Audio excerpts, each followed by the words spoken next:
কয়েকদিনের ভারী বৃষ্টিপাত এবং উজান থেকে নেমে আসা ঢলে তিস্তা নদীর পানি বিপদসীমার 7 সেন্টিমিটার উপর দিয়ে প্রবাহিত হচ্ছে। পানির চাপে খুলে দেওয়া হয়েছে তিস্তা ব্যারেজের সবগুলো গেট। এতে নিম্নাঞ্চল প্লাবিত হয়ে উত্তরবঙ্গের বন্যার আশঙ্কা দেখা দিয়েছে। এদিকে তিস্তা নদীর অতিরিক্ত পানির চাপে রংপুরের গঙ্গাচড়া সেতুরক্ষা বাঁধের প্রায় 60 মিটার ব্লক ধসে গেছে। প্রতিনিধিদের তথ্যচিত্রে আরও জানাচ্ছেন মিজান শাহজাহান। উজানের পাহাড়ি ঢলে রংপুরে বেড়েছে তিস্তা নদীর পানি। এতে তিস্তা নদীবেষ্টিত রংপুরের 3 উপজেলার নিম্নাঞ্চল, চর ও দ্বীপচরের অনেক এলাকা প্লাবিত হয়েছে। ভাঙনের হুমকিতে রয়েছে সেতু ও রংপুর লালমনিরহাট সড়ক। ভারত থেকে নেমে আসা পানিতে বেশ কয়েকদিন ধরে তিস্তা নদীর পানি বিপদসীমার কাছাকাছি অবস্থান করছিল। বুধবার সকালে দেশের সর্ববৃহৎ সেচ প্রকল্প তিস্তা ব্যারেজ পয়েন্টে নদীর পানি বিপদসীমার 7 সেন্টিমিটার উপর দিয়ে প্রবাহিত হচ্ছিল। গতকাল প্রায় 132 মিলিমিটার বৃষ্টিপাত হয়েছে।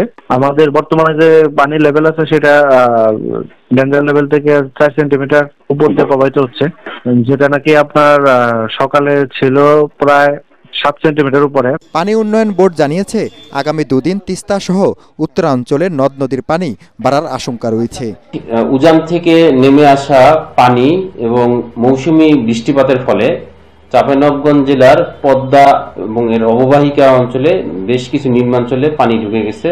স্থানীয়দের অভিযোগ, গঙ্গাচড়া সেতুরক্ষা বাঁধটি গত বছর বন্যায় ক্ষতিগ্রস্ত হলেও রক্ষণাবেক্ষণে কোনো উদ্যোগ নেওয়া হয়নি। এবছর তিস্তা নদীর পানি সরাসরি বাঁধের সেই দুর্বল জায়গায় আঘাত হানায় ব্লক ধসে যাওয়া স্থানে প্রায় 70 ফুট গর্ত তৈরি হয়েছে। পানিতে উঠান আমার খাওয়া দাওয়ার গরু বাছুরলে সবই সমস্যা, পাখা তুলাতে আনতে পাই না। অতিরিক্ত পানির চাপে নিম্ন অঞ্চলের পাশাপাশি চরাঞ্চল এরই মধ্যে তলিয়ে গেছে। বন্যার পানি নিয়ন্ত্রণে তিস্তা ব্যারেজের 44টি জলকপাট খুলে দেওয়া হয়েছে। আমাদের স্কুলেতে পানি উঠেছে, আমাদের মাঠে পানি উঠেছে।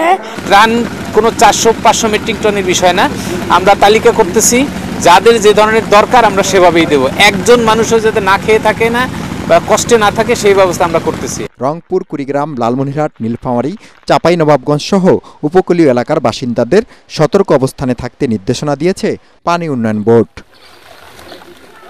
মিজান শাহজাহান, এটিএন বাংলা।